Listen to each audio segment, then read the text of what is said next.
Bicara siapa yang paling berjasa gitu ya. Yang pertama, saya ada 3 kata. Belajar, bahagia, dan nikmati. Kita hidup itu akan bermanfaat kalau kita bermanfaat untuk orang lain.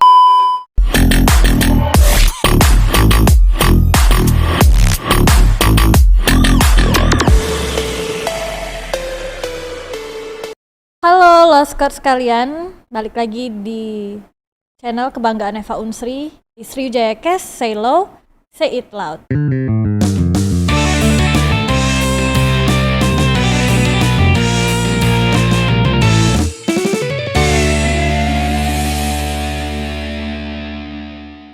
Hari ini kita sudah kedatangan tamu yang istimewa dari orang dalam Fakultas Hukum Unsri, salah satu sosok Kartini, salah satu kebanggaan Fakultas Hukum Universitas Sriwijaya, Ibu Dr. Putu Samawati SHMH.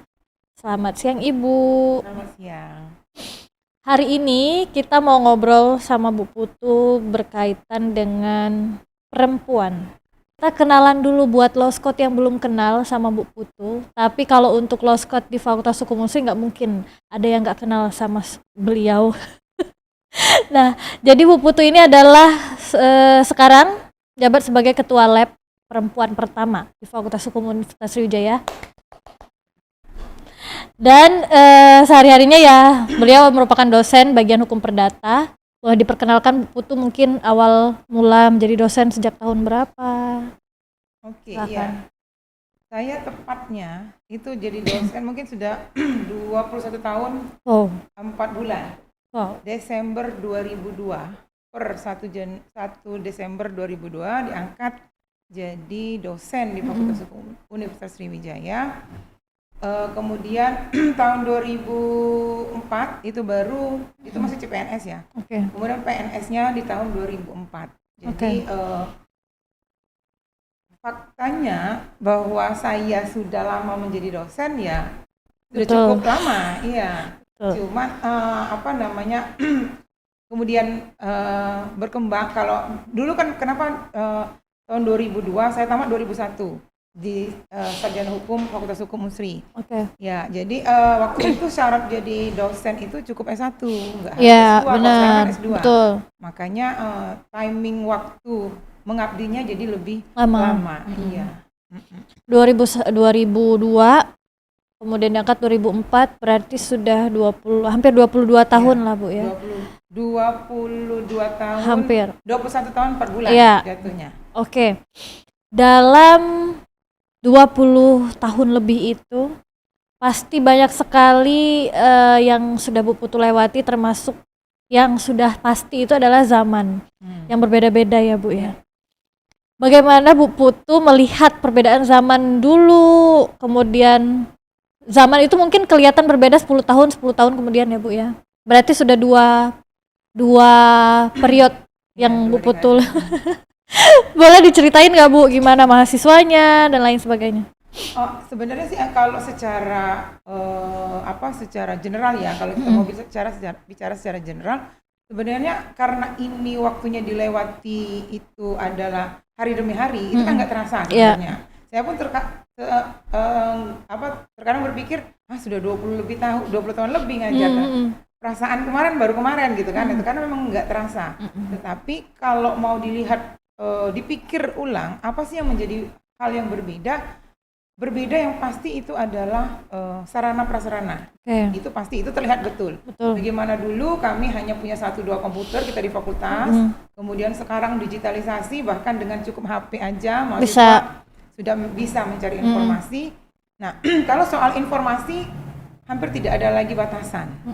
Seharusnya dengan informasi yang banyak, fasilitas yang sangat bagus saat ini di Fakultas Hukum Unsri, dan juga sarana yang ada, seharusnya mahasiswanya harusnya lebih aktif, lebih rajin, lebih kreatif. Nah, harusnya arahnya ke situ. Tapi justru ada di satu sisi ada kemajuan teknologi, di satu sisi ada degradasi. Degradasinya apa? Degradasinya, mohon maaf sekali lagi, ada perubahan-perubahan yang kita anggap mungkin sudah tidak sesuai dengan zaman dulu, tetapi itu dianggap lumrah di zaman sekarang. Ya, sebagai contoh misal, zaman dulu kita tuh segan, bukan takut, Betul. segan sekali sama yang namanya pendidik, Mm-mm. segan sekali yang namanya dosen ataupun guru. Kalau sekarang, zaman sekarang sudah ada perubahan, itu mahasiswa terhadap guru, terhadap dosen itu sudah fine aja, Kayak teman ya Bu, sudah kayak hampir teman, kemana-mana bisa hang out. Nah itu yang ada perubahan yang menyebabkan mungkin ada beberapa pandangan yang menganggap itu sudah hilang rasa etikanya sudah Betul. sedikit menurun. Tetapi ada juga yang berpandangan justru ini lebih baik. Ini adalah istilahnya pencapaian luar biasa, di mana tidak ada lagi gap, di mana pendekatannya akan lebih humanis, begitu kan. Nah, pendidikan yang lebih humanis inilah yang kemudian didorong untuk memajukan kampus mereka belajar tadi. Jadi tidak ada lagi gap di antara dosen dan mahasiswa. gap yang maksudnya gap yang ini ya, gap yang kaku ya. Jadi semuanya mencair. Nah, tapi di fakta di lain dengan menganggap sudah terlalu berdekat ini, ada beberapa mahasiswa yang menganggap ini remeh. Betul, justru jadi kurang ajar gitu ya Bu ya. Moralnya menjadi dianggap, jadi ada tetap saja walaupun ini ada walaupun batasan. kedekatan, tapi ada batasan-batasan yang ya layaknya sama seperti kita dengan orang tua. Zaman dulu kan kita sama orang tua itu sangat amat segan. Betul. Sekarang anak-anak sekarang, generasi anak saya lah katakanlah, sudah biasa mendebat ibunya, mendebat bapaknya gitu kan. Kalau dulu kan jangankan mendebat, kita bilang enggak aja, wah itu sudah dianggap melawan kan. Tapi sekarang memang perubahan zaman ini menghendaki kita juga sebagai orang tua, sebagai pengajar itu juga harus bisa balance itu, mengikuti perkembangan zaman, mengikuti teknologi, bahkan mengikuti pola pikir yang kita anggap itu sesuatu yang aneh, nyeleneh, atau malah kita anggap tidak bermoral, tapi justru harus dipahami bahwa inilah perubahan zaman. Harus dipahami sebagai sesuatu yang kita ngikutin gerak mereka, tetapi kita juga bisa menggiring mereka menjadi lebih baik. Betul, itu yang jadi tantangannya. Selain tantangan sebagai dosen, juga ada tantangan sebagai orang tua ya Bu ya, di rumah. Iya, karena dosen itu kan bukan mengajar saja ya. Benar. Dosen itu ada tugas utama mendidik. Nah, mendidik ini adalah akhlak dan etika serta moral. Betul. Jadi itu salah satu perubahan yang sangat jelas terlihat. Kalau misalnya ditarik ke belakang, 2002, 2001 lah startnya Bu ya, Ibu masuk ke dunia pendidikan itu, apakah memang dari awal Bu Putu bercita-cita ingin menjadi dosen? Ya, ini uniknya. Karena dosen itu bukan hal yang pernah terbesit sebelumnya di saya. Bahkan di keluarga besar saya pun itu nggak ada yang berprofesi sebagai dosen ataupun tenaga pengajar, itu nggak ada. Jadi ya cita-cita anak fakultas hukum, jaksa, hakim. Kalau jaksa enggak saya. Saya itu karena saya ngambil perdata, cita-cita kerja di BI gitu-gitu ya. Jadi lebih kepada saya berpikir kerja di kantoran keren gitu kan. Nah, yang menggiring saya untuk jadi dosen ini adalah ayah saya. Kenapa? Walaupun itu tidak pernah terbesit di pikiran saya, terbesit sedikit pun di pikiran saya, tapi dia melihat saya orangnya dari dulu itu suka sekali namanya, saya itu volunteer, jadi di kampung daerah dekat rumah itu, jadi pembantu saya itu anaknya nggak bisa kursus, karena nggak terbatasan biaya, jadi saya itu suka, sudah saya ajarin gitu, jadi pelajaran SD gitu-gitu kan, ngajar mereka, kemudian dia bilang, yuk katanya bisa nggak sih, jangan saya aja. Teman-teman saya juga mau, karena gratis tadi. Akhirnya mereka berbondong-bondong main ke rumah ngajar. Dari situlah ayah saya berpikir, ini anak sebenarnya ada kans untuk menjadi pengajar, gitu, dia bilang begitu. Pendidik itu ada. Nah dari situ yang dia, kebetulan juga saya juga suka, dia lihat selama menjadi mahasiswa, saya juga hobi. Ya, dulu waktu SMA juga saya suka berbagi materi dengan teman-teman, bagaimana menulis karya ilmiah, ikut lomba gitu-gitu kan. Jadi dia pikir, digiring. Jadi awalnya saya itu hampir nggak mau. Saya nolak betul. Kemudian ayah saya membujuk, ini ada bukaan nih Unsri. Ayo kita coba. Diantar, ditungguin ujian. Pada saat tes ya Bu ya. Jadi mulai dari pendaftaran ayah saya itu nungguin sampai ujian nungguin, hanya support supaya anaknya itu mau. Gitu. Alhamdulillah step by step saya lulus. Rezekinya di situ, walaupun ada kisah menarik, itu pengumumannya kan diundur sebulan, karena ada masalah. Saya itu hampir disingkirkan. Oh. Jadi saya itu hampir disingkirkan karena memang nggak ada ini, tapi Betul. ada permainan lah kasarnya begitu. Tapi alhamdulillah waktu itu ada Warek 2 pada saat itu namanya Pak Ahmad Rifai.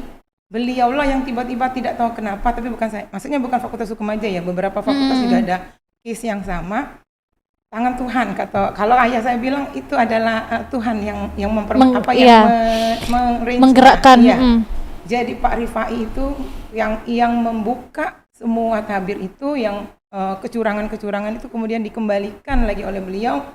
Dia itu curiga karena saya ranking 2, tetapi kenapa saya itu tidak diluluskan. Yang anehnya yang lulus itu kok ranking 5 naik. Logikanya kan kalau saya ada masalah yang naik ranking 3 gitu kan. Betul. Ya ranking 4 naik ke 3 gitu kan, karena diambil 3 waktu itu dosen. Nah, beliaulah yang membongkar itu. Dan alhamdulillah berkat beliau, saya sangat terima kasih sekali dengan beliau sampai detik ini. Dan beliaulah akhirnya sebagai ayah angkat saya selama di Unsri. Nah, beliaulah yang akhirnya membuat saya bisa masuk di Unsri dan bisa bertahan seperti saat ini. Jadi salah satu supporter juga lah Bu, ya. Sangat, saya tidak akan melupakan jasa beliau. Betul. Tanpa beliau mungkin kalau enggak, ya saya berkeyakinan Allah semua. Betul. Tapi beliau membantu itu, dan ayah saya luar biasa. Tanpa beliau saya yakin ya ibu saya pasti ya, karena ibu saya pasti mendoakan di rumah. Tetapi kalau yang mensupport saya, yang menggerakkan saya untuk jadi dosen itu ayah saya. Dia yang mendorong saya, yang ya bisa dikatakan awalnya memaksa ya. Tapi kemudian setelah saya masuk, saya mengikuti pergerakannya, saya pikir ya bagus juga. Maksudnya sebelum saya jadi dosen, saya itu sudah di PT Pusri. Iya. Tapi karena melihat ritme kerja, ayah saya cuma bilang begini, kalau di Pusri kamu akan kehilangan sosok sebagai seorang perempuannya. Betul. Kenapa? Kamu akan bekerja siang timing waktunya kan kalau namanya perusahaan ya, pergi pagi pulang sore gitu kan. Tapi kalau kamu jadi dosen, sifat keibuannya masih akan ada. Karena kenapa? Kamu akan ketemu orang banyak, ketemu mahasiswa. Belum lagi kamu juga akan tetap bisa mampu mengurus rumah tangga, bisa membagi waktu. Jadi pemikiran ayah saya waktu itu hanya itu awalnya. Tapi setelah saya masuk di sini, ya saya mencintai profesi ini. Sehingga saya pikir dan bisa dikatakan saya adalah orang pertama di keluarga besar ayah saya, mungkin di keluarga besar ibu saya juga, yang bergerak di profesi sebagai pendidik. Ya, jadi itu cerita kenapa saya bisa berada di sini sampai saat ini. Jadi memang apa yang dikatakan orang tua itu memang pada awalnya kita sebagai anak ya Bu ya, dan sekarang sebagai orang tua baru ngerti rasanya ya Bu ya. Ego sebagai anak kan rasanya nggak keren, begitu kan pemikirannya begitu. Keren nih kalau kerja di sini gitu kan. Karena pemikiran kita hanya praktis. Dan kalau zaman dulu kan beda ya sama zaman sekarang, kan mungkin orang bisa bisa mudah lihat kalau dosen itu nggak melulu begitu-begitu aja. Kalau dulu kan saya dulu percaya begini ya, karena di otak saya yang namanya pengajar itu nggak ada yang kaya, materialistis ya. Makanya saya keren nih kalau kerja di BI, karena orientasi anak-anak itu kan memang materi. Betul, apalagi baru tamat kuliah ya Bu. Betul. Jadi pemikiran yang itu yang memang betul, hampir jarang tenaga pendidik itu kaya, karena memang bukan kaya materi. Betul. Kaya ilmu, kayaknya amal jariah ya Bu. Jadi jangan berharap kaya, tapi dengan begitu nyamannya hidup, benar, berkahnya hidup itu loh yang ternyata lebih memuaskan secara psikologi kita ya. Betul. Tapi kalau mau dibilang nih, misalnya Loskot bilang ya memang rezekinya di dosen ya memang begitu, cuman kan untuk pembuktian bahwa sebelumnya kan Bu Putu juga udah lulus di PT Pusri gitu kan, maksudnya untuk kerja kantoran pun sebenarnya mampu. Tapi ya memang jalannya di sini, dan setelah dijalani ternyata dari yang tadinya nggak mau, ternyata sangat mencintai pekerjaan ini ya Bu ya. Saya pun sebenarnya shock ya waktu pertama kali jadi dosen. Jadi gaji saya di Pusri itu waktu itu ya 2002 itu sudah 3.100.000. Begitu masuk dosen, gaji pertama saya nerima itu 600.000. Jadi terjun bebas. Dari 3.100.000 jadi 600.000. Tapi Tapi itu tadi ya namanya kehidupan ya. Mau 600.000, mau 3 juta itu bisa Benar. tetap cukup asal Betul. memang manajemen kita. Itu ternyata 600.000 juga cukup kok gitu loh. Betul. 3 juta juga habis kok gitu kan. Betul. Tergantung sama kitanya ya, Bu ya. Jadi ada rem begitu dapat 600, oh ya kita bisa ngerem gitu loh. Ya, nggak disamain sama pas Iya, nerima 3 juta. betul. Oke, kalau dilihat dari situ, terus Bu Putu menjalani sebagai seorang dosen sampai dengan saat ini sudah 21 tahun, 4 bulan, hampir 22 tahun lah tahun ini ya, Bu ya. Kalau Bu Putu lihat di dalam dunia pendidikan sendiri, kalau sepengalaman Bu Putu kan dari 2002 itu nih sampai ke sekarang, Bu Putu itu mungkin dosen perempuan yang apakah di lingkungan dosen ini tuh perempuan itu sangat jarang, dan gimana Bu Putu bertahan di antara misalnya dominannya itu laki-laki gitu. Ya, kalau waktu saya masuk ya dominan memang dosen laki-laki. Oke. Waktu saya masuk itu. Jadi dosen perempuan tuh hanya berapa orang. Mungkin Bu Ana, Bu Sri Turatmia, Sri Handayani waktu itu ya, Bu Dian Istiati, Bu Yuniel. Ya paling sekitar 7 atau 10 lah orang lah. Bu Erna gitu, Bu Rosmala. Nah, zaman itu juga tapi zaman saya masuk itu memang sudah ada dosen perempuan yang berkiprah menjadi pimpinan. Waktu itu Ibu Wahyu Ernaningsi sebagai Wadik 2. Jadi memang startnya kita nggak juga yang terlalu kaku tuh enggak. Tapi iya, ketika kita masuk menjadi dosen itu di awal-awal itu memang dominasi dosen memang masih laki-laki.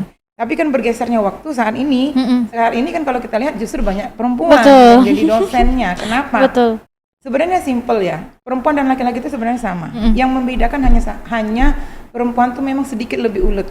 Dan kalau dia kerja, ini yang berdasarkan pengamatan saya selama ini ya. Perempuan itu kerjanya fokus. Fokusnya kenapa? Fokusnya kan karena dia kalau istilah teman-teman laki yang lain, teman-teman dosen pria yang lain, kalau perempuan itu dia tidak mikirin nafkah. Betul. Nafkahnya itu hanya tambahan saja karena dia punya suami. Nah, beda Mbak katanya jika yang kalau kami yang laki-laki ini, maksudnya mereka dosen laki-laki itu, mereka mikirin nafkah juga. Betul. Nah, itu yang menjadikan kerja mereka nggak fokus dalam artian maksudnya mereka nggak hanya di fakultas hukum.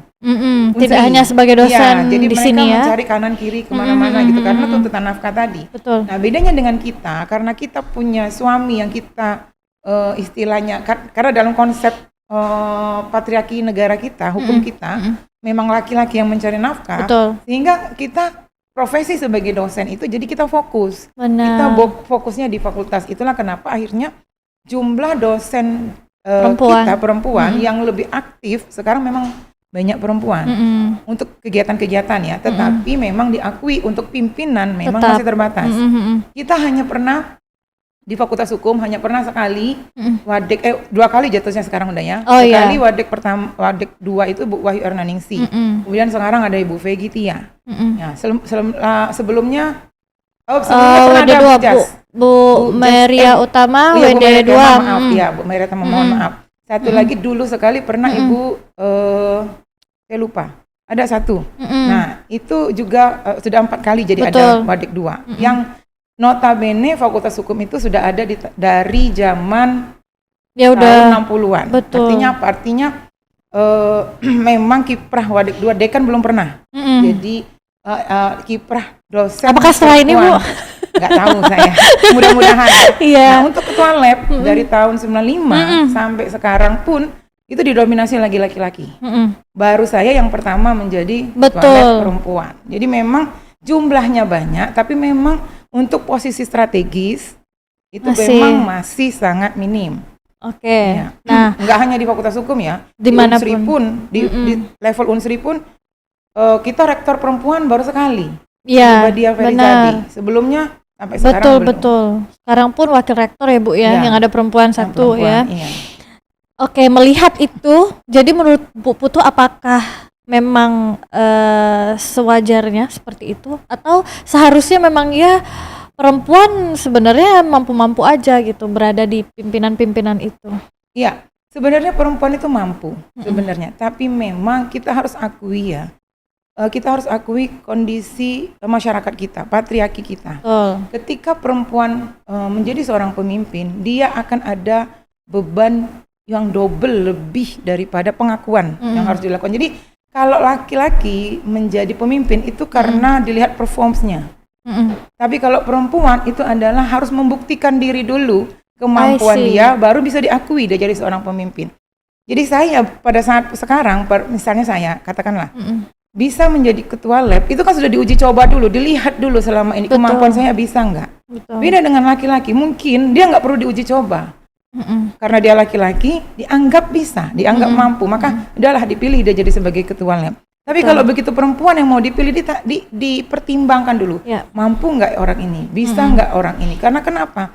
Pertanyaan pertama kali ketika kita ingin diberikan posisi, itu selalu ditanya. Ya, yang selalu jadi pertimbangan itu adalah kira-kira nanti kalau anaknya sakit, selalu begitu kan? Nanti ada keluarganya, apakah mengganggu aktivitasnya? Faktanya memang kalau kita perempuan bekerja, kita nggak bisa bekerja hilang kontak. Artinya apa? Ketika anak kita sakit, pikiran kita memang terbagi. Beda dengan laki-laki, dia fokus, bisa tetap bekerja walaupun misalnya anaknya lagi sakit di rumah. Nah itu yang tidak terjadi, itu yang hampir saya bilangnya, bukan tidak, tapi hampir itu tidak bisa dilakukan perempuan. Tapi ini juga membuktikan bahwa perempuan dengan kondisi apapun tertekan seperti itu pun dia bisa mampu. Faktanya bisa.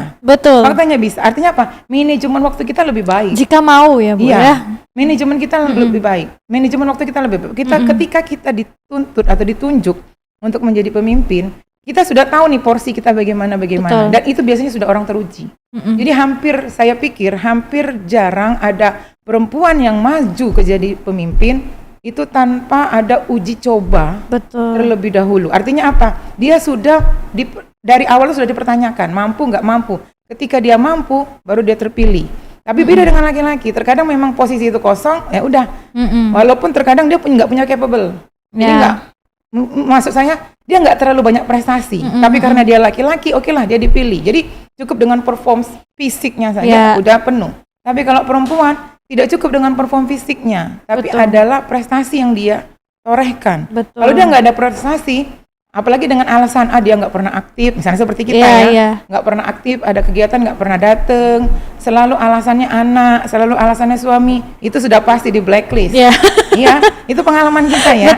Nah makanya harus yang dicari ini perempuan yang tangguh, yang mau kerja, artinya sudah terbukti. Jadi saya bilang bisa berada pada posisi pimpinan itu rata-rata adalah perempuan yang sudah terbukti dia mampu bekerja dan dia bisa membagi waktunya atau manajemen waktunya antara keluarga, pekerjaan dia, dan juga tunjukkan nanti pemimpinannya. Mungkin bagi orang yang bilang nggak bisa bagi waktu itu agak ini ya Bu ya, untuk orang-orang yang seperti Bu Putu lah mungkin, dan saya juga belajar karena Bu Putu juga merupakan panutan saya ya loh Scott.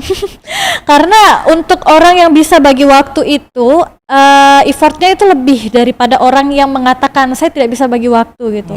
Mungkin buat Bu Putu yang sebagai ketua lab yang setiap hari Kamis, Jumat, Sabtu ya Bu ya harus standby di lab gitu, dan juga tetap harus mengajar, juga tetap harus melakukan penelitian, pengabdian dan lain sebagainya. Dan ada suami serta anak juga di rumah, itu mungkin bangunnya kita orang normal misalnya, orang yang tidak melakukan itu bangun ya jam 6, jam 7 gitu. Beliau mungkin bangun dari jam 3 pagi menyiapkan itu semua, mulai dari keluarga, suami, anak, kemudian apa-apa yang harus dibawa pada pekerjaan.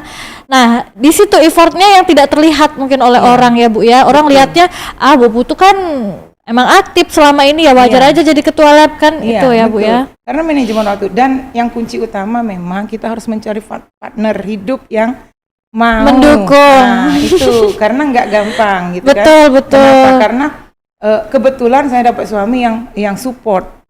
Saya nggak punya pembantu di rumah dan saya memang nggak suka ada pembantu. Karena rumah itu adalah kuasa saya ya, maksudnya kita domestik kita. Betul. Jadi saya nggak mau dicampuri oleh orang luar. Jadi alhamdulillahnya saya punya suami yang yang mau bekerja sama untuk itu, sehingga pembagian pun kami membagi rata. Jadi kalau misalnya di rumah soal pekerjaan rumah, ngurus anak itu memang ya memang resikonya seperti Ami bilang tadi bahwa manajemen waktunya akan berbeda. Iya, Kenapa? Betul, memang kalau kita mau jadi pemimpin memang ada resiko istirahat yang berkurang. Ya. Tidur paling banter 6 jam. Jadi sudah itu pun paling banyak. Karena kenapa? Saya bisa tidur kadang jam 1, jam 12 gitu ya. Nanti jam 3:30, 4 itu sudah harus bangun karena saya harus menyiapkan sarapan dan bekal untuk anak saya. Betul. Bahkan bekal makan suami pun saya siapkan untuk makan siangnya. Artinya apa? Itu sudah komit. Kalau memang mau ya memang ada yang harus dikorbankan. Tapi lagi-lagi tujuan kita tuh ngapain sih? Nah, tujuan kita tuh apa? Nah, itu yang menjadi trigger untuk menyemangati kita karena kita hidup itu akan bermanfaat kalau kita bermanfaat untuk orang lain. Jadi intinya itu. Jadi ketika walaupun nanti akan dinilai orang kamuflase, itu biasa, netizen ya. Artinya memang kalau saya berprinsip begini, ini omongan ayah saya dulu ketika pertama kali saya mendapat suatu masalah, ayah saya bilang begini. Maksudnya pertama kali dapat musuh gitu ya, musuhnya terang-terangan maksudnya. Biasanya kan musuh nggak terang-terangan ya. Ayah saya selalu bilang begini, jumlah orang yang membenci kamu itu sama dengan jumlah orang yang menyukai kamu. Jadi nggak usah diambil pusing. Yang penting kamu berada pada posisi tidak pernah merugikan orang lain. Nah itu yang saya selalu pegang. Artinya apa? Orang yang hari ini sayang sama saya bisa jadi besok enggak. Atau sebaliknya. Betul. Orang yang hari ini benci sama saya mungkin besok jadi sayang gitu kan. Nah makanya yang pure sayang sama saya 100% gak akan berubah itu hanya orang tua. Betul. Orang lain bahkan mungkin suami saya pun mungkin akan berubah. Kita nggak tahu, namanya hidup. Ya. Tapi yang orang yang tidak mungkin pernah tidak sayang hanya orang tua. Jadi makanya saya berpikiran waktu itu dibilang begitu sama ayah saya berpikir oh iya juga masuk akal. Makanya jangan dibebani hidup. Jangan buat omongan orang sedikit itu kita istilah anak sekarang baperan. Yang rugi siapa? Yang rugi kita loh. Betul. Kenapa? Karena orang yang habis setelah saya ngomong dia nggak mikir lagi. Benar. Tapi kita yang menjadikan itu sebagai baperan istilahnya overthinking ya. Nah kita yang rugi, kita yang terus-menerus mengalami down. Nah ini yang juga yang sering sekali terjadi pada generasi saat ini.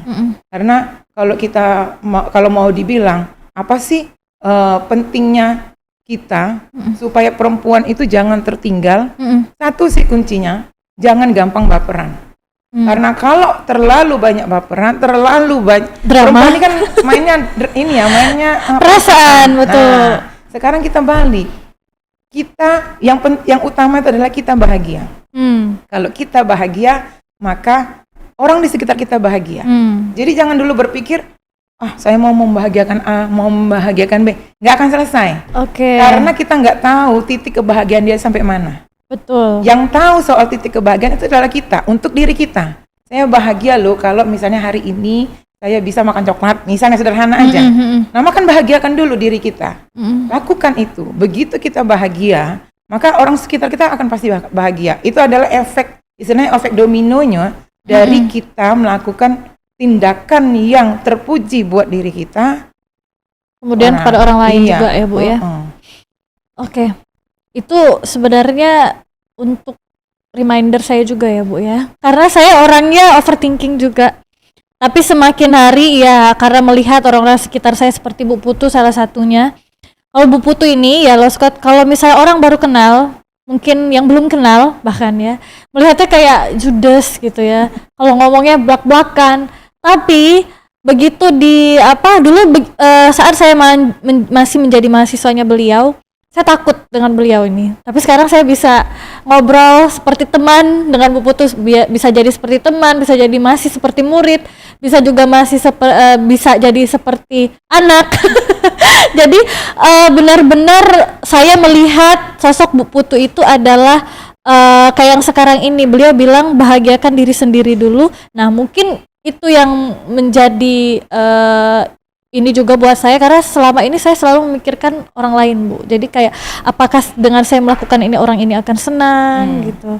Apakah dengan saya bahkan memikirkan orang ini bakal senang kalau saya mau ngapain ya gitu Bu. Jadi dan orang ngomong sedikit saya mudah tersinggung gitu. Iya. Nah, sebenarnya itu benar kata Bu Putu, Tapi nggak merugikan apa-apa, diri itu kan sendiri. waktu ya, waktu. Betul. Saya juga awalnya dulu begitu, tapi kemudian saya kebetulan dapat mentor yang baik, gitu kan, mentor yang juga bisa. Jadi ada orang-orang yang berada di sekitar saya, itu yang memberikan pemikiran-pemikiran. Ya. Jadi mungkin pengalaman hidup beliau, gitu kan, atau juga hal-hal lain yang mungkin yang pernah saya baca buku gitu. Nah, jadi memang betul saya bukan tipe orang yang kalau orang ketemu saya nggak bakal ada istilah yang cinta pada pandangan pertama, itu nggak akan terjadi, karena memang siapapun yang ketemu saya untuk pertama kalinya pasti menganggap bukan sesuatu yang tidak akan jatuh cinta, tapi memang semua kan, makanya saya bilang don't judge book from the cover. Karena justru kadang yang di depannya, yang justru kesan pertama yang menggoda, justru ujungnya malah menyakitkan. Betul. Nah, memang saya bukan tipe orang yang begitu ketemu langsung manis. Enggak, memang. Tipe saya memang bukan begitu. Saya kalau orang sekarang ngomong agak jaim, saya akui itu. Mungkin bawaan karena saya adalah anak pertama. Oke. Dan yang kedua, apakah perempuan sendiri, Bu? Enggak, kalau perempuan sendiri enggak, justru mayoritas saya 7 bersaudara, perempuannya 5. Cuman karena saya anak pertama, saya dibentuk oleh ayah saya untuk jadi contoh adik-adiknya. Sehingga pola apa yang terjadi pada diri saya itu memang, bahkan adik-adik saya pun mengakui itu adalah hasil didikan ayah saya. Jadi plek-pleknya ayah saya itu ke saya, cuman bedanya dia laki-laki, saya perempuan. Jadi gitu loh. Jadi ayah saya yang misalnya hal sepele, sebelum saya bisa punya mobil, bisa bawa mobil, ayah saya tuh ngajarin gimana dulu caranya bongkar masang mobil. Ini mesin. Bukan ban. Itu yang krusial. Karena kalau di jalan tiba-tiba nggak bisa. Nah, jadi itu dulu yang di training ayah saya. Jadi betul-betul saya itu dibuatnya untuk bisa bergerak sendiri tanpa bantuan. Tapi saya itu jadi dibuatnya mandiri. Nah, ini yang terpola. Dan orang dengan kondisi mandiri itu kan nggak manis. Orangnya kan struggle, nggak manja. Betul. Jadi itu juga terbentuk dari mulai raut muka, mulai dari gestur tubuh. Gitu kan. Jadi nggak ada yang gestur tubuh cara bicara karena memang pola ayah saya mendidik saya untuk menjadi pemimpin bagi adik-adik saya. Polanya begitu kan, menjadi contoh bagi adik-adik saya. Nah, ini juga yang mungkin membuat polanya membuat tampilan saya seperti itu. Tapi memang sebagai seorang kakak pasti akan ada unsur belas kasih, itu pasti ada. Betul. Tapi itu akan tercipta kalau sudah ada hubungan, kontak. Artinya betul, kalau pertama kali ketemu nggak akan lah. Dan saya sudah akui dan saya merasakan ketika di fakultas memang nggak banyak orang yang saya bisa bilang takut atau segan, saya juga nggak tahu ya. Memang nggak banyak, mahasiswa pun begitu. Tapi saya bukan menikmati, maksudnya saya mengikutin aja alur ini. Karena kenapa? Karena kalau sudah terlalu juga kan susah akan ada gapnya. Sehingga memang butuh orang-orang, kalau kata staf administrasi kita bilang nggak apa-apa Bu, karena kita butuh orang juga yang harus tetap tegas. Jadi nggak semuanya yang harus baik, yang harus manis tampilan. Dia bilang. Karena mendidik itu kan memang harus ada sedikit ketegasan. Dia bilang begitu. Nah, sebenarnya saya tidak saya bukan tipe orang yang suka marah-marah, enggak sebenarnya. Tapi memang saya tipe orang disiplin, saya akui. Saya paling nggak suka orang nggak on time, paling nggak suka orang nggak bisa manajemen waktu, paling nggak suka orang yang misalnya harus kerjain ini nggak dikerjain gitu kan. Nah iya memang itu saya akui, tapi dengan hal ini memang orang menganggapnya saya kaku, harus strict gitu-gitu. Sebenarnya nggak juga, kalau udah kenal sama saya, setiap sesuatu ada excuse, nggak mungkin kan? Betul. Jadi kalau misalnya memang nggak bisa tepat waktu, pasti ada excuse. Betul. Nggak bisa ngerjain selesai, pasti ada excuse. Betul. Nah, tinggal excuse itu kita maklumi. Sebagai seorang pimpinan itu kan memang harus bijaksana. Ini yang agak sedikit perlu dipahami bahwa dilema. Jadi kita tuh nggak bisa memberlakukan sesuatu case itu pada secara general. Bisa merata ya Bu ya. Karena kenapa? Ketika kita memberikan kemudahan pada si A, ini akan jadi contoh oleh yang lain. Oh, dia aja boleh, kenapa aku nggak boleh? Nah, itu yang makanya kita harus bisa strict dalam posisi tertentu, tetapi juga melunak ketika ada sesuatu yang memang harus kita maklumi. I Gitu. see. Jadi sebenarnya balik ke melihat sosok Bu Putu yang dari case-nya keras, kaku mungkin bagi sebagian orang. Tapi kalau yang saya lihat setelah kenal pun menurut saya Bu Putu ini adalah salah satu kalau misalnya kita di dosen itu rekan gitu ya Bu ya, bilangnya salah satu rekan senior juga panutan yang menurut saya mungkin yang tidak orang lain lihat itu sisi memahami.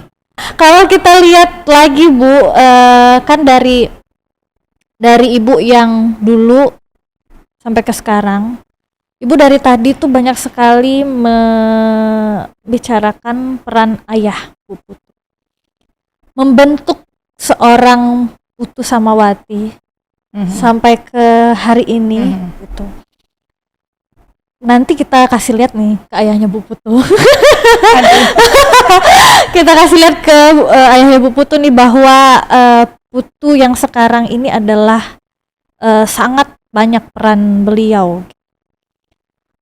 Apakah ada yang mungkin Bu Putu tidak tersampaikan gitu kan, kita kalau ngomong sama orang tua kadang nggak bisa ya Bu ya. Secara langsung mungkin boleh Bu disampaikan di sini. Kebetulan enggak ya, saya sama ayah saya itu deket. Oke. Jadi bukan tipe yang nggak susah ngomong tuh enggak. Saya sama ayah saya belak-belakan. Jadi memang ayah saya itu, tapi memang itu hanya terjadi pada saya. Maksudnya adik-adik saya tidak seleluasa saya. Kalau ngobrol apapun, bahkan istilahnya saya bercanda atau ngejek ayah saya, itu cuma saya yang bisa. Adik saya nggak bisa. Jadi kalau memang untuk utaran hati, saya pikir sudah biasa sama ayah saya. Justru yang saya agak yang agak ingin defense itu justru ibu. Yang agak sedikit berhati-hati ya. Beda. Kalau ayah saya lebih saya menurut saya ya lebih easy going lah. Kalau soal mungkin karena ayah saya bekerja. Ya, dan sama juga gitu ya karakternya. Sama.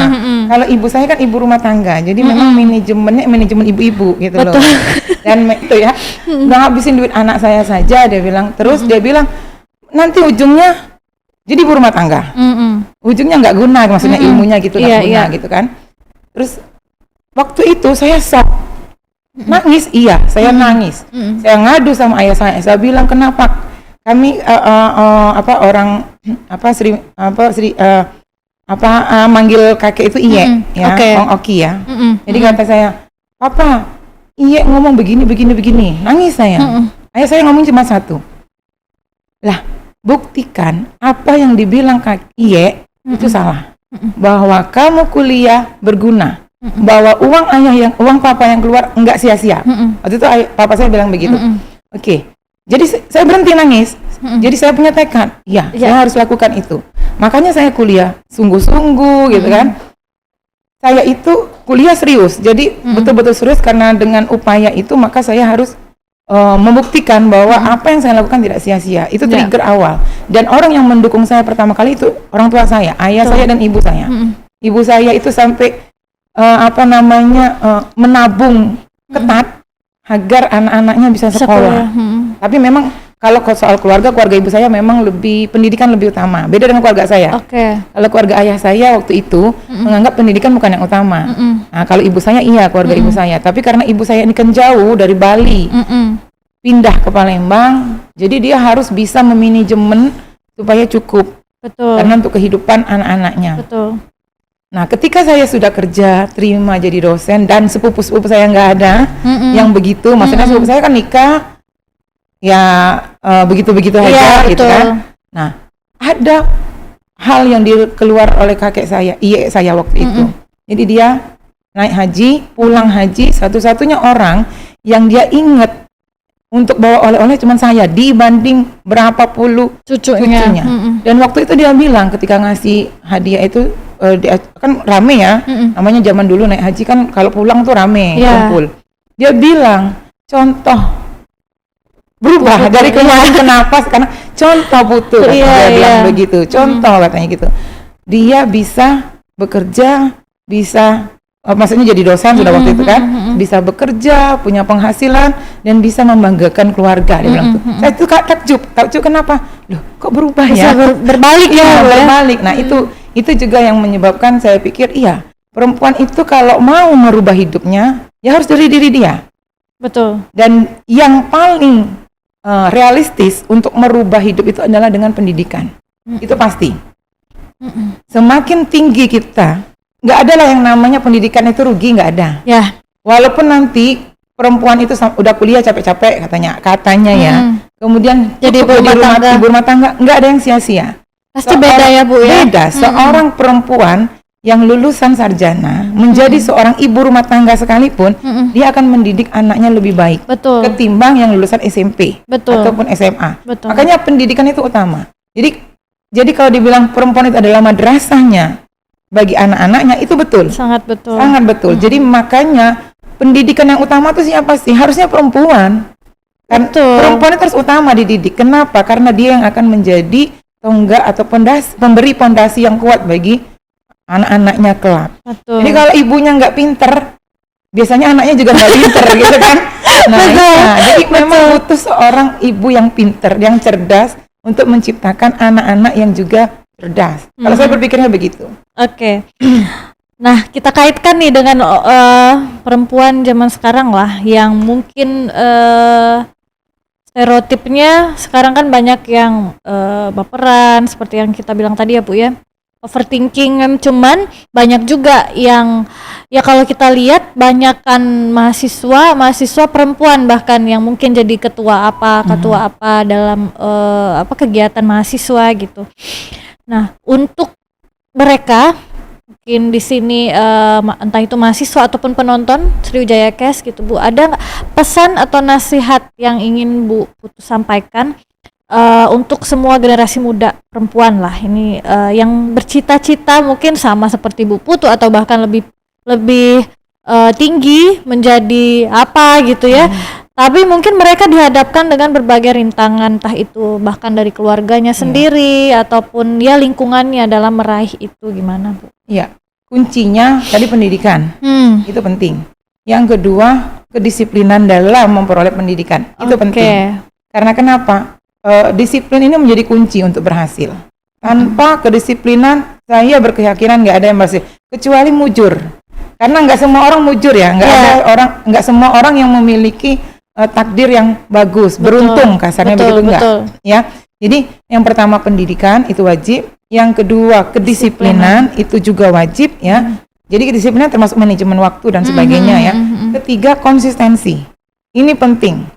Itu yang paling sulit. Ini yang memang paling sulit. Kenapa? Karena namanya manusia ya, kadang lagi semangat, terus tiba-tiba turun lagi, semangat lagi turun. Nah, konsistensi ini bisa tercipta kalau kita berada di lingkungan yang tepat.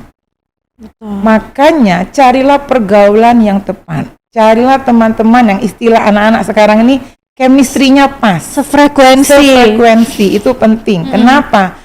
Teman yang tepat, lingkungan yang tepat akan memberikan supporting yang kuat. Ini yang penting. Kenapa? Saling dukung. Nggak perlu rame.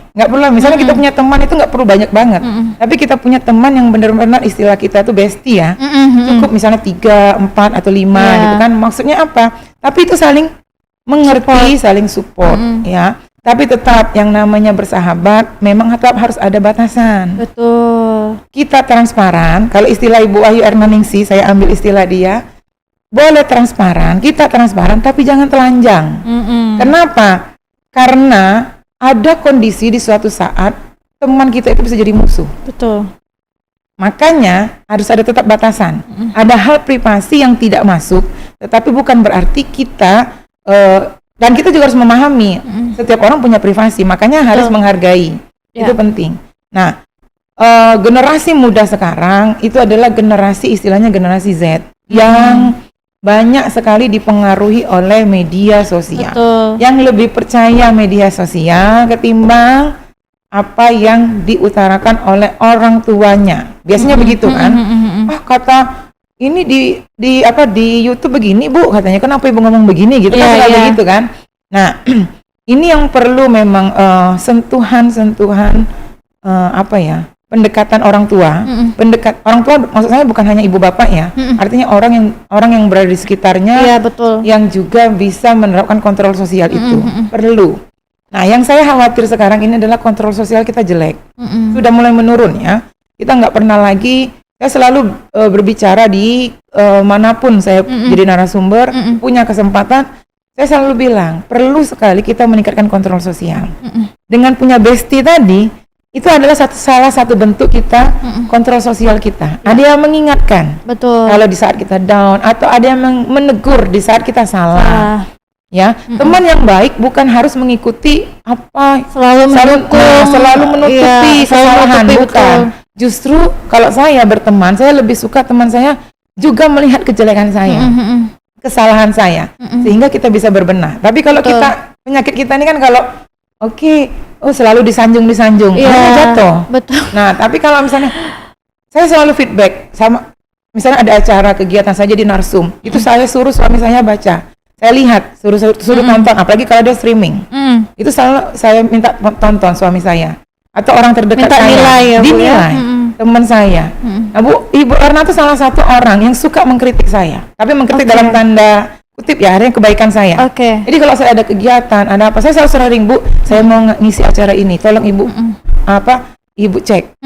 Nanti dia kritik. Ayah saya juga termasuk orang yang seperti itu. Jadi saya selalu mencari orang yang bisa memberikan masukan terbaik buat saya, mengkoreksi saya. Nggak melulu harus muji. Justru saya nggak terlalu suka dipuji. Saya bukan tipe orang terlalu suka dipuji, enggak. Justru saya senang orang itu, boleh memulai dengan kata, tadi udah cukup bagus, tapi masih kurang ini. Biasanya begitu. Ibu Erna itu selalu mencari celah jeleknya saya. Bukan bermaksud dia ingin menjelekkan saya, bukan. Tapi maksud dia adalah untuk motivasi, membenahi apa yang salah, apa yang kurang. Karena dia bilang, kalau kamu mau jadi yang terbaik, harus belajar dari kekurangan yang ada pada diri kamu. Itu juga yang dibilang dari ayah saya. Jangan pernah mau tidak dimonitoring dan dievaluasi. Itu penting. Dan jangan pernah menutup kritik atau saran dari orang lain. Karena itu adalah motivasi kita untuk memperbaiki diri. Betul. Dan Bu Putu ini salah satu pengkoreksi saya ya, Mas Kot ya. Jadi setiap apa yang saya lakukan dan beliau lihat gitu ya, beliau selalu dengan apabila ada kesempatan gitu langsung disampaikan, dan saya sangat menerima itu.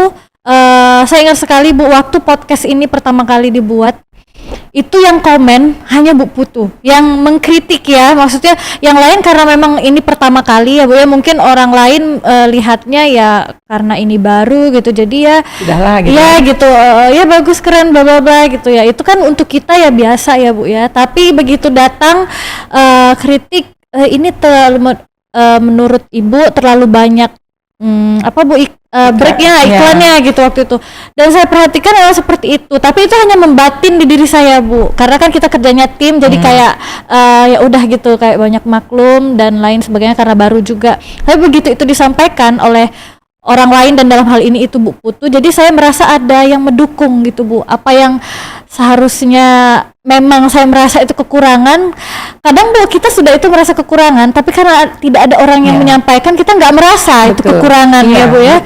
Jadi kita merasa bener aja terus gitu kan. Makanya butuh orang-orang yang seperti kata Bu Putu tadi, dan carilah teman yang bisa seperti itu gitu ya. Karena nggak harus, kita tuh nggak, kalau saya terus terang secara pribadi, saya tuh nggak haus pujian. Karena bagi saya justru terlalu banyak pujian, terlalu banyak terlena. Karena akhirnya kan saya seperti kata dalam tempurung. Saya merasa saya yang paling bagus, paling nggak ada celah gitu kan. Nah justru dengan tapi kritiknya itu bukan untuk menjatuhkan ya. Betul Bu. Nah ini yang harus kita catat, bahwa saya pun kalau mengkritik bukan bermaksud untuk menjatuhkan, tetapi untuk memberikan perbaikan. Nah ini yang harus kita bangun bersama, kita pahami bersama. Betul. Makanya saya selalu bilang nih, kalau di Sri Kandi, jadi Fakultas Hukum tuh punya Sri Kandi evaluasi. Kartini kan harus. Isinya adalah dosen-dosen perempuan. Nah itu kami saling memotivasi. Jadi saling mengkritik, saling memotivasi, saling mendukung. Nah itu fungsinya adalah, kalau bukan perempuan, siapa lagi yang mau mendukung perempuan? Intinya begitu. Betul. Jadi, betul Bu. perempuan itu harus saling mendukung. Supaya apa? Supaya perempuan bisa dihargai. Ya. Kalau perempuan sendiri nggak bisa menghargai dirinya dan sesama perempuan lain, siapa lagi yang mau menghargai itu? Betul. Makanya berangkat dari itu, saya pikir pertama kali yang harus didukung itu adalah perempuan. Ya. Kalau memang nggak ada perempuannya, oke, nggak apa-apa, gitu loh.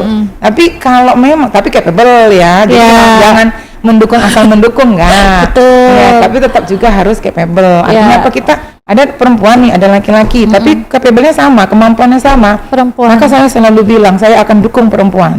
Tapi kalau berbeda, misalnya yang laki-laki lebih bagus dari yang perempuan, iya saya akui harus laki-laki. Tapi kalau setaranya sama, maka saya sudah pasti, nggak usah ditanya, pasti lebih mendukung perempuan. Itu suami saya udah tahu. Jadi kalau debat soal pemilihan, mau milih yang mana, pasti perempuan. Kalau capable-nya sama, pasti saya pilih perempuan. Betul. Kenapa? Perempuan itu butuh dukungan perempuan. Benar. Ini patut didengarkan juga oleh netizen-netizen yang kadang perempuan dihina. Betul, itu sangat banyak sekali di media sosial, bahkan di lingkungan kita juga seperti itu ya Bu ya. Terakhir, last but not least, pesan Bu Putu untuk semua perempuan, bukan hanya generasi muda, tapi juga generasi setiap level. Bagaimana mungkin untuk yang generasi boomers, veteran gitu ya Bu ya, bagaimana mereka bertahan juga di zaman yang sekarang ini, dan generasi muda juga seharusnya bagaimana gitu Bu. Jadi setiap level generasi itu di zaman sekarang ini kan ada tantangannya masing-masing. Gimana kita, apalagi perempuan, ini perempuan isu sangat banyak sekali. Betul. Ya Bu ya, jadi kayak kita itu juga isu bukan hanya di bukan hanya sama laki-laki aja, tapi kadang isu itu sesama perempuannya. Betul. Di dunia kerja, di dunia mungkin di pendidikan juga, bahkan kita sering lihat yang sering terjadi sekarang ini. Menurut pandangan Bu Putu, sekalian closing statement lah untuk kita sesama perempuan, bagaimana seharusnya menyikapi itu. Ya, yang pertama saya ada 3 kata, belajar, bahagia, dan nikmati. Oke. Yang pertama belajar, jangan pernah berhenti untuk belajar, apapun. Jadi bukan hanya formal, non formal juga. Iya. Karena termasuk tadi ada gap. Iya. Jangan pernah takut dibilang bodoh. Nggak ada orang yang belajar itu, nggak ada orang pintar itu tanpa belajar. Semua orang pintar itu, pintar itu berawal dari kebodohan dulu. Dengan kebodohan dia belajar, kemudian dia bisa memperbaiki diri. Ini yang penting adalah belajar. Sampai nyawa dicabut oleh Allah Subhanahu Wa Taala, baru di situ kita berhenti belajar. Yang kedua bahagia. Gak ada orang yang bisa membahagiakan orang lain tanpa dia terlebih dahulu bahagia. Jadi kita harus bahagia dulu kalau kita ingin bercita-cita membahagiakan orang lain. Yang ketiga, nikmati hidup. Artinya jangan terlalu baperan. Jangan dianggap sesuatu itu sulit dalam hidup. Karena yakinlah di setiap cobaan pasti ada jalan keluar. Tuhan memberi kita cobaan, Tuhan menguji kita. Artinya kenapa? Artinya dia ada solusi di ujung.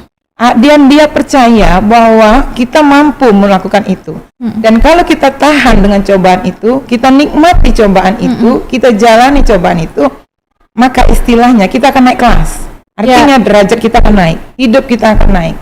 Di mata Tuhan kita akan naik. Maka lakukan belajar, setelah itu bahagiakan diri dan nikmati saja hidup ini. Apapun yang terjadi kita ambil, maksudnya nikmati, kita ambil positifnya. Sesulit apapun. Jadi misalnya nggak ada kerjaan, kita nikmati. Tapi bukan berarti kita lenge-lenge, bukan. Maksudnya kita mencari solusi untuk bagaimana kita dengan kondisi sekarang terpuruk, tapi kita bisa bangkit. Menikmati prosesnya. Menikmati proses. Jadi bukan nikmati, sudahlah aku nak mati juga. Kan enggak juga begitu, gitu kan? Kenapa putus asa? Bukan begitu. Tapi jalani karena yakinlah bahwa Tuhan itu tidak akan memberikan sesuatu di luar kemampuan kita. Dan kalau kita mau berusaha, pasti akan ada jalan. Jadi jangan pernah baperan. Saya kenapa banyak terjadi kejadian perempuan yang mengalami stres karena dia tidak bisa atau tidak mampu membahagiakan dirinya sendiri. Sederhana, Buat berterima kasihlah pada diri kita setiap hari. Terima kasih untuk diriku karena hari ini kamu sudah kuat dalam hidupku, dalam menjalani hidup ini. Misalnya begitu aja, sesimpel itu. Ya, nikmati hidup dengan buka pintu di subuh hari, di pagi-pagi di subuh hari, hirup udaranya dalam-dalam, nikmati dulu. Kalau saya selalu memulai begitu, nikmati dulu udara pagi, baru saya ngurusin pekerjaan rumah. Dengan itu sudah bahagia. Karena kebahagiaan itu kita yang ciptakan. Kita nggak mungkin berharap orang membuat kita bahagia kalau kita sendiri yang tidak bisa menciptakan kebahagiaan itu. Ya, itu sangat menusuk ya. Karena itu merupakan pesan untuk saya sendiri juga. Kalau nginget itu ya Bu ya, pesan Bu Putu yang suruh bahagiakan diri sendiri itu sangat membekas mulai hari ini sampai dengan seterusnya. Karena memang itu yang sulit menurut saya Bu, membahagiakan diri sendiri itu kayak untuk ibu-ibu ya seperti kita Bu, itu sangat sulit. Seperti yang saya alami juga, mungkin saya belum ada apa-apa dibanding Bu Putu yang mungkin anaknya udah sekolah dan lain sebagainya, ada jabatan juga yang harus diemban di kampus. Saya hanya masih pemula, tapi sudah merasakan sangat berat sekali. Setiap hari kayak tidak ada kesempatan untuk itu Bu. Tapi padahal hanya dengan sesimpel itu, menghirup udara pagi, buka pintu gitu. Bahkan itu saya tadi memikirkan saya tidak pernah melakukan itu gitu Bu. Jadi kayak rasanya gedebak-gedebuk gitu setiap hari gitu ya Bu ya. Tapi padahal ya hanya sesimpel itu bisa membahagiakan diri sendiri. Nanti setelah ini akan saya coba. Terima kasih Bu Putu, pesan tadi silakan diingat ya, Lost Quote.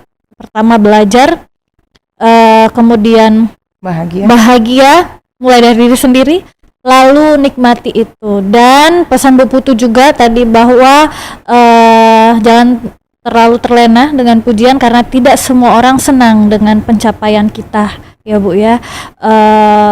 Perempuan harus mendukung perempuan yang lain. Betul, perempuan ingat harus mendukung perempuan lain ya, tentunya dengan hal yang positif. Hal negatif ya tidak perlu juga dihina ya Bu ya, cukup didoakan dan disupport untuk hal-hal baiknya. Lalu untuk hari ini mungkin bukan yang terakhir kita ngobrol dengan Bu Putu, nanti akan ada episode-episode selanjutnya. Jangan lupa like, subscribe, dan komen channel FONC TV, tepatnya di Sriwijaya Cash Selo, dan saksikan episode-episode selanjutnya. Terima kasih Bu Putu atas kehadirannya hari ini. Sama-sama. Nanti kita ngobrol-ngobrol lagi bersama Lost Quote. Terima kasih Sriwijaya Cash Selo, say it loud.